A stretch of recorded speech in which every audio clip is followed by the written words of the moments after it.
جی ناظرین، بریک کے بعد آپ کو خوش آمدید کہتے ہیں کہ نیا محاذ جنگ گرم ہو رہا ہے، وہ ہے یوکرین، جہاں پہ روس اور امریکہ کے درمیان سخت کشیدگی ہے۔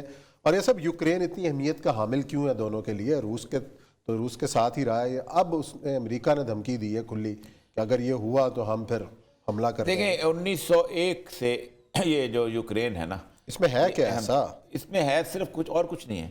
یوکرین جو ہے یہ راستہ ہے رشیا کا سمندر کی طرف، gateway to Russia. Gateway of Russia towards the naval اپنا بیس جو بھی بنا سکتا ہے۔ بہت چھوٹی سی طاقت ہے روس کی نیول، لیکن وہ کسی نہ کسی حد تک کام آتی ہے۔ یہیں سے وہ اپنی سیریا کی جو بندرگاہ ہے انطاکیہ، وہاں تک جاتا ہے۔ آپ کو پتہ ہے کہ تمام عرب اسپرنگ میں دنیا کا ہر ملک جو ہے وہ گیا ہے، لیکن روس نہیں گیا تھا، صرف سیریا میں گیا تھا، کیونکہ اس کو پتہ تھا کہ بشار الاسد اس کی پارٹی کا بندہ ہے، اور بشار الاسد اس کو انطاکیہ کی جو بندرگاہ ہے اس کو اپنا آنے دے گا۔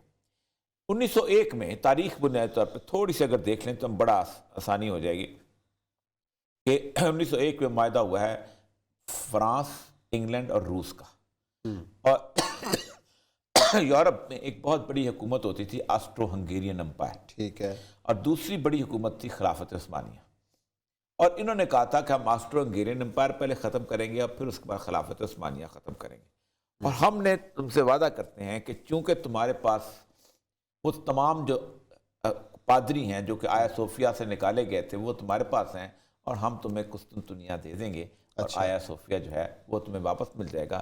تو روس کے اندر ایک بہت بڑی ایک فرور ہوئی تھی پہلی جنگ عظیم میں، اور روس کے سب سے زیادہ فوجی جو تھے پہلی جنگ عظیم میں وہاں چلے تھے، اور پہلی جنگ عظیم میں روس نے بہت زیادہ، یہاں تک کہ حالت یہ تھی کہ اس کے ساتھ جو کرائمیا کا علاقہ ہے اور یوکرین کے قریب وہ اس نے فتح کر لیا تھا، حالانکہ وہ پولش گورنمنٹ کی دوست تھے اور سربیا اور یہ لوگ جو تھے ساتھ تھے، اس کے باوجود ناراض کر کے روس نے ان کو فتح کر لیا تھا کہ ہم قسطنطنیہ جائیں گے۔ صحیح۔ 1343 میں بنا تھا سینٹ پیٹر جو تھا بڑا مشہور، پیٹر دی گریٹ، اس نے کہا تھا میرا ایک خواب ہے کہ آپ نا یوکرین پہ پہنچ جاؤ اور آگے پھر سیدھا تم قسطنطنیہ تمہارے ہاتھ میں ہوگا۔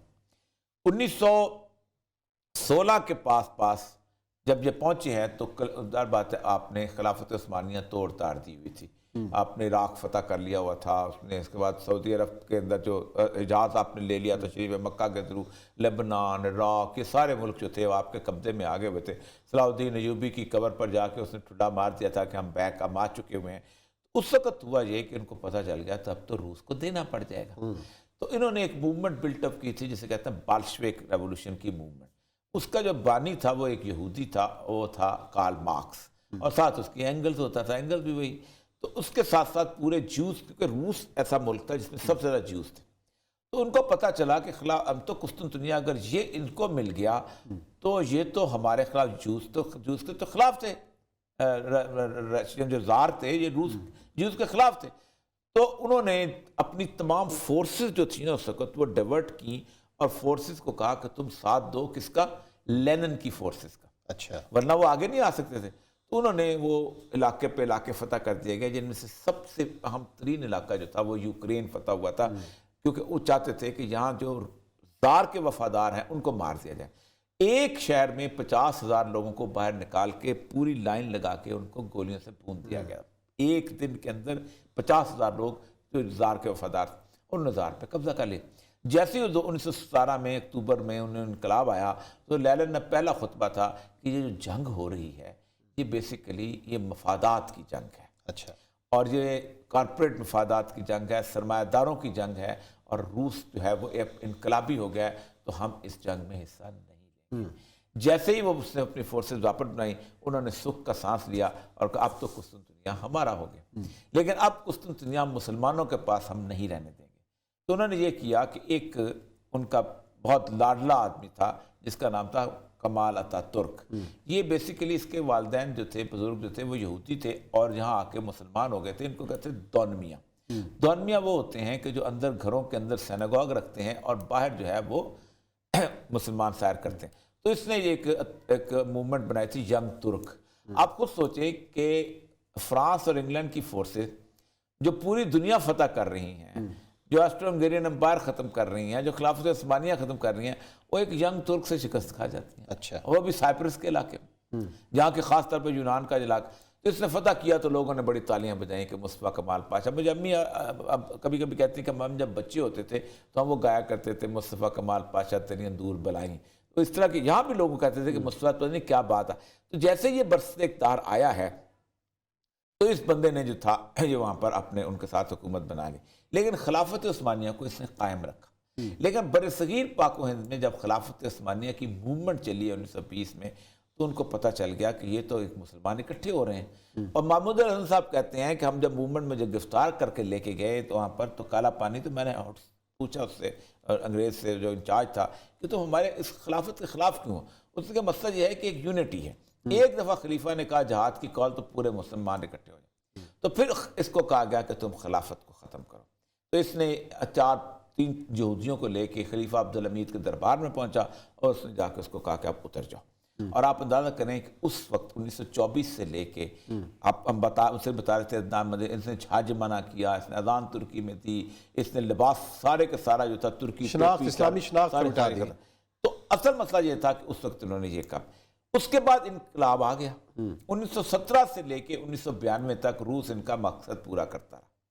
وہ اپنے لگا رہا روس یہ انقلاب, اور ان کو ایک مل گیا موقع مل گیا, سینڈ بیگ مل گیا. یہاں انقلاب آ رہا ہے, یہاں مار دو, کیوبا کو مار دو, چلی کو مار دو, ویتنام کو مار دو, فلپین کو مار دو, اس کو مار دو, جہاں چاہ گولیاں چلاؤ, جہاں یہ کرو. انگولا کے اندر ان کو لیتھیم ملی ہوئی تھی, ان کو کہا انگولا میں کمیونسٹ انقلاب آ رہا ہے, انہوں نے مار ان کو حشر کر دیا. ساؤتھ افریقہ میں حشر کر دیا, افریقہ کے ملکوں میں حشر کر دیا, جہاں چاہا جس جگہ چاہ سیٹو سینٹو بنا یہ وہ سارا.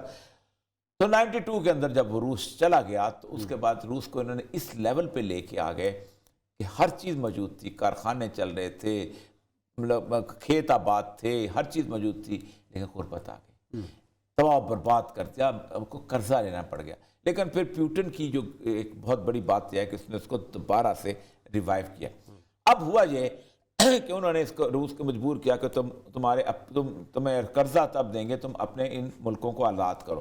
تو اس نے سب سے پہلے تو مسلمان ریاستیں آزاد کی, ازبکستان, قازقستان, کرغزستان. پھر اس نے بالٹک کی ریاستیں آزاد کی, لتویا, اسٹونیا, ایک اور بھی ہے, 3 ریاستیں بالٹک کی آزاد کی. پھر اس نے یوکرین اور وہ آزاد کی, یہ دوسری والی جو ہے کیا نام ہے, آذربائیجان نہیں, کریمیا. یہ 3 آزاد. اچھا ہوا یہ کہ یوکرین میں بیسیکلی ساری رشین پاپولیشن ہے, پرو رشین پاپولیشن. کریمیا میں تو ہے رشینز ہیں. تو ہوا یہ کہ انہوں نے ایک طریقہ کار کیا کہ وہاں پر ایک گورنمنٹ چل رہی تھی, اس کے خلاف پاپولر اپرائزنگ کرتے ہیں. پاپولر اپرائزنگ, لیکن یوکرین میں یہ کہا جا رہا ہے کہ یہودیوں کی بہت بڑی تعداد آباد ہے, 75,000 یہودی ہیں. آج کی ہیرٹس کی خبر یہ ہے کہ جس میں آ رہا تھا کہ اگر کب کو جنگ شروع ہوتی ہے تو شپ وہاں کھڑے کر دو تاکہ یہودیوں کو ایویکویٹ کر دیں. آپ کو پتہ ہے جب 1917 میں انقلاب آیا تو سب سے زیادہ یہودی اسرائیل گئے تھے, اور اسرائیل جو ہے 1940 تک ایسے لگتا تھا روس میں ہے, کیونکہ سارے یہودی روسی بول رہے ہوتے تھے, اتنے زیادہ روسی وہاں گئے تھے. تو اب یہ ہے کہ وہاں پر انہوں نے یوکرین سے ایک جو بندہ تھا نا اس کا پرائم منسٹر, وہ بھاگ گیا. فوج نے ایک اور یوکرین کا بندہ, پوری یورپ نے, پورے امریکہ نے اس نان ڈیموکریٹک آدمی کو ایکسیپٹ کر دیا, لیڈر مان لیا. روس کو پتہ چلا تو کریمیا انہوں نے آزاد کیا ہوا تھا, انہوں نے کریمیا پہ جا کے فوج اتار دی اور کریمیا میں جا کے کہا کہ ریفرینڈم کراؤ. انہوں نے کہا ہم واپس روس میں جاتے ہیں. اب روس کا ایک اور پلڑا آ گیا. 3 دن پہلے 4 دن پہلے کی سیٹلائٹ امیجز جب آئے ہیں کہ روس نے تقریباً 1.5-2 لاکھ فوج جو ہے وہ یوکرین کے خاتے پہ کھڑی کر دی, اور اس نے کہا کہ ہم ادھر سے یوکرین کو یہ اختیار دے دیا جو انہوں نے بائیڈن وغیرہ نے کہ تم جب چاہو نیٹو کے اندر شامل ہو جاؤ گے. جس دن وہ نیٹو میں شامل ہوگا سامنے, بالکل سامنے وہ شپمنٹ آئے گی اور وہ تمام تر میزائل وہاں فٹ ہو جائیں گے, ان میں سے نیوکلیئر میزائل بھی شامل. روس یہ نہیں چاہتا کہ اس کے دروازے کے اوپر یہ چیز وہاں پر کھڑی ہو جائے. یہ ایک وار کا میدان ہے. دوسرا وار کا میدان جو ہے وہ جس کے بارے میں ایک آج سے کچھ 8 دن پہلے ایک بہت مشہور میگزین ہے فورس, اس کے اندر ایک باقاعدہ رپورٹ جو ہے انہوں نے شائع کی ہے, اور اس کے اندر اور بہت سارے لوگوں نے شائع کی ہے کہ چائنا کے اندر اور پاکستان کے اندر ہوا یہ ہے کہ 5 اگست کا جو اقدام تھا کشمیر کو ساتھ ملانے کا, اس نے ایک ایسی کیفیت پیدا کر لی ہے کہ 70 سال میں کبھی ایسا نہیں ہوا کہ دونوں border, line of control Pakistan کی اور کشمیر کی اور لائن آف ایکچوئل کنٹرول اس کی چائنا کی اور انڈیا کی, دونوں گرم ہو جائیں. یہ کبھی اکٹھے نہیں ہوئے آج تک. وہ ہوتا تھا گرم تو یہ سرد ہوتا تھا، یہ سرد ہوتا تھا وہ. اس نے یہ کہا ہے کہ 2022 کے اندر صورتحال یہ ہونی ہے کہ ایک وہاں پر موومنٹ ہے اپنا پیپلز لبریشن آرمی، یہ بیسیکلی ہے بیسیکلی ناگالینڈ کی NCSC ہے، یہ ہے اس کے نیچے وہ جو علاقہ ہے اروناچل پردیش، اس کی یہ موومنٹ ہے. اس کے اندر انہوں نے کیا یہ ہے کہ اس کو پہلے تو ایکٹیو نہیں کرتے تھے، چین کی پالیسی ایسی تھی، ان کو مار دیا تھا انہوں نے، ایک بڑے لیڈر کو گرفتار کر لیا تھا، 6-7 بندے مارے تھے، انڈیا قابو کر لیا تھا. آج سے کوئی 8 دن پہلے ایک کرنل اور اس کی بیوی کو انہوں نے ایمبوش کیا جو اس کا انچارج تھا. اچھا، یہ 7 ریاستیں ہیں اور یہ ساری کی ساری ریاستیں جو ہیں ایک ساتھ ملی ہوئی ہیں. ان ساروں میں کوئی بھی انڈیا بولنے والا نہیں، بولنے والا ہندی بولنے والے سارے اس طرح کے ہیں، وہ جیسے چینی ہوتے ہیں یا بنگالی ہوتے ہیں، آسام بھی اس میں شامل ہوتی ہے 8ویں. یہ سارے کے سارے جو ہیں وہاں پر انہوں نے موومنٹ شروع کر دیا اور خطرہ شروع ہوا ہے.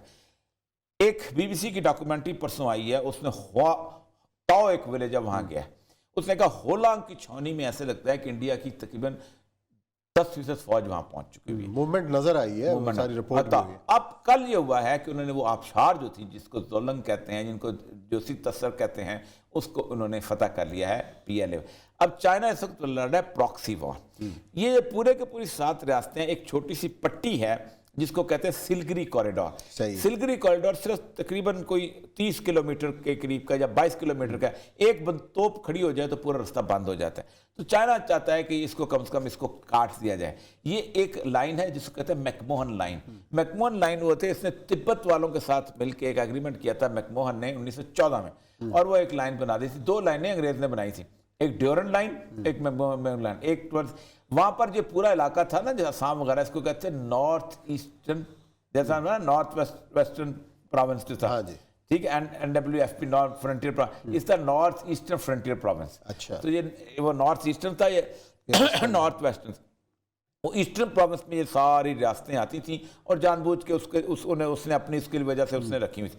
اصل مسئلہ یہ ہے کہ اب کسی بھی وقت وہ کہتے یہ ہیں کہ ہوگا کیا، ہوگا یہ کہ چائنا دونوں گرم کرنا چاہتا ہے. لداخ والا یہاں سے شروع ہوگا اور وہاں سے وہاں شروع ہوگا، اور انڈین آرمی جو ہے وہ بٹ جائے گی دونوں حصوں، اور دیٹس امپاسبل.